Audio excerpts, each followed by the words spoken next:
welcome. What we're going to look at in this video is the final process of using interpretation in a response, which is basically to incorporate it into your argument and to be able to use it effectively. And what we're going to be looking at is essentially how you're able to justify your interpretation.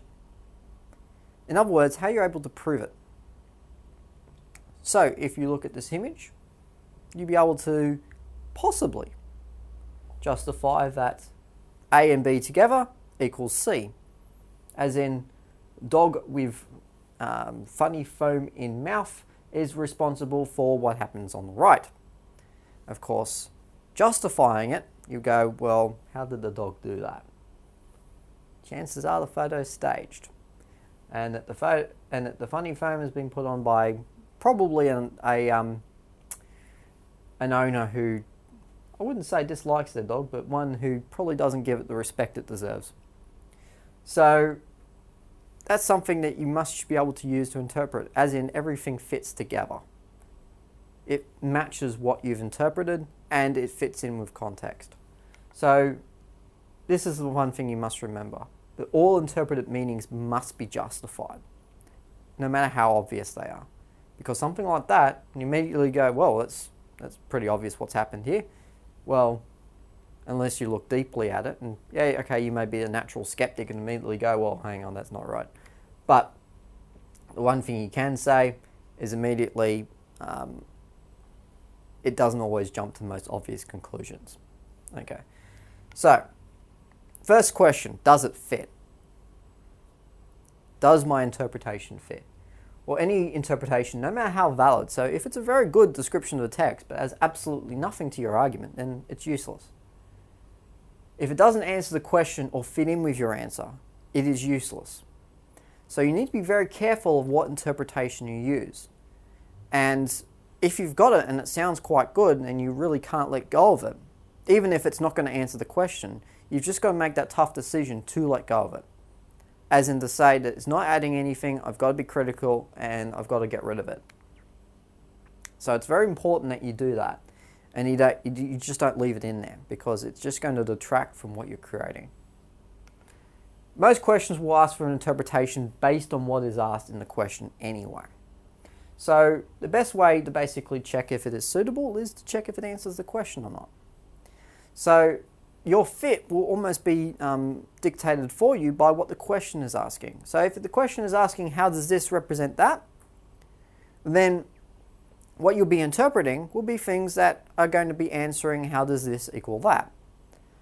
So it's basically about what you are trying to say, what you're trying to suggest, and what you're trying to put forward in your answer. And that's what you really need to make sure fits when you're constructing an answer. And finally, you need to look at it in terms of this example. If a question asks how change is represented, you need to interpret the text to discuss instances of change which match how it represents it. Okay, a bit confusing as a definition, but I'll break it down for you. So, if a question is asking how change is represented, what I need to do is I need to interpret the text to find instances of that change, and then basically match how the question is asking. So, if it's asking how does a person's self change, then I need to find evidence in the text of how that person's self changes. Okay, how their self changes. And that's basically what's referring to. So it needs to make sure that it fits in with that. If I say, well, it changed their perspective on things, it's not necessarily changing themselves. It means that they're just changing their perspective, the way that they look at things. Unless it really has something fundamentally to do with them changing their attitudes, then it's not necessarily going to answer the question. So you need to think very carefully about that. Can it be justified? Is the next question you need to ask. Now, we're looking at this in terms of what you would be doing in your body paragraphs of an essay. So first thing you'll have after you have your topic sentence, where you state your interpretation, you'll have your discussion, which should explain and analyse your interpreted meaning, as in its relevance to the text, its theme and context, and its relationship to the question. So everything that you've done so far, in terms of, first of all, using strategies to interpret it, and then making sure it fits in with the text and context and the theme that you're discussing, and it goes to the question. All those things you need to do in your discussion. You need to make sure that everything there points towards it being a valid answer. And what do all valid answers need? They also need evidence. As in, evidence also needs to be a clear example of your interpreted meaning from within the text. So a clear example which basically proves everything that you're saying there. And essentially you need to look at it like the bridge metaphor. You need to cross from one side to the other. You can't leave it half finished. Because your argument will literally, and pardon the pun, fall in the ocean. So you really need to make sure that the evidence is there so it allows your argument to be complete. That you start with basically saying how it's relevant to all these things and then give evidence to sort of show why. Now that can be a quote, it can be a paraphrase, it can be just a direct link or mention of what it is in the text. It doesn't always have to be a quote, but it does have to be something that's very clearly suggesting what you've discussed and what you're trying to prove, and it leads back to the question. So that's very important. And the other thing you need to focus on is what does it add? And you can ask yourself 3 questions here. Or basically answer this. Your interpretation of the text should focus on giving, first of all, an accurate reading. As in, what I'm writing down is accurately what the text has done.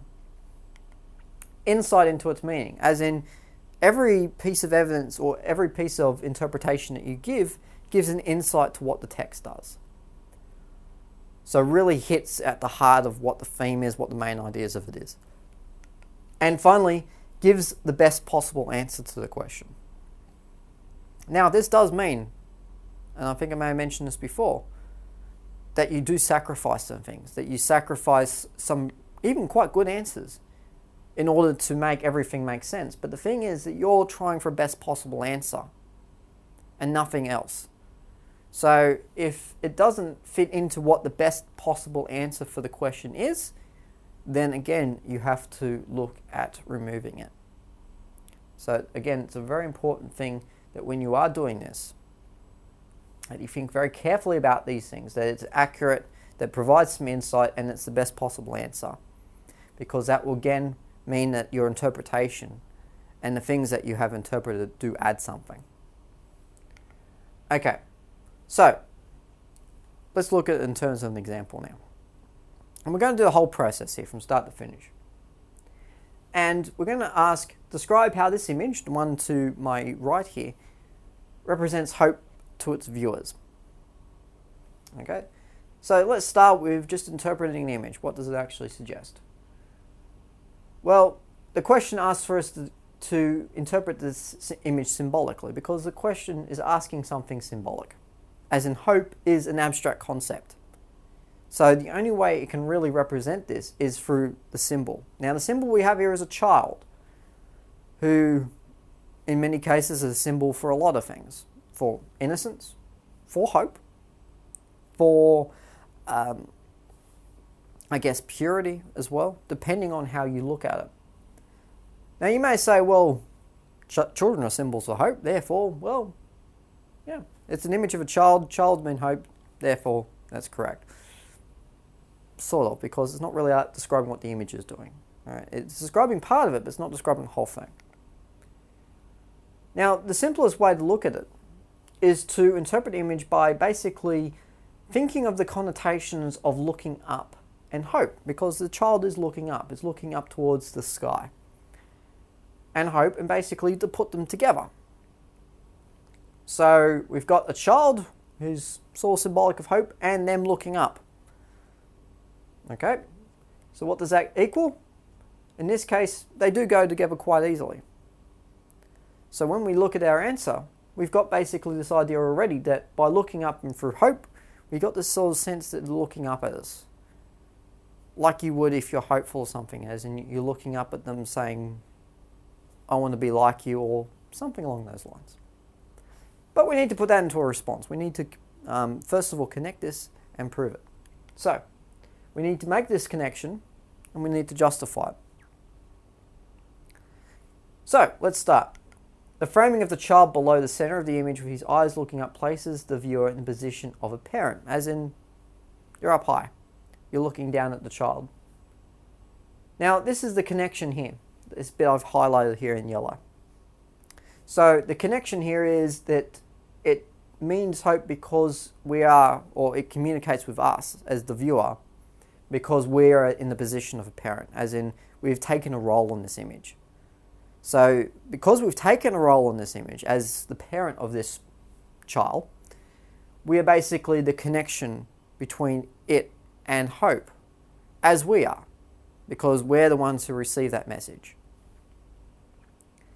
So you can think of the child as sort of this conduit to the message, as in the child is sort of this representative. So, and we as parents are sort of looking at this child, almost like they're our own, and interpreting what this child is giving us. Okay, through this perspective, audiences are empowered as role models the child aspires to be, and thus hope is conveyed to viewers directly. Now this here is the justification, as in we're empowered. And because of that empowerment, and because of the fact that we're empowered not only as role models, but role models that the child can look up to, then hope is connected to viewers. So it's an image, but it's also basically throwing upon us that message of hope that comes through this child and what this child does. Okay, so that all makes sense there. So what you need to look at is basically that connection first, and that justification second. Something that basically proves this.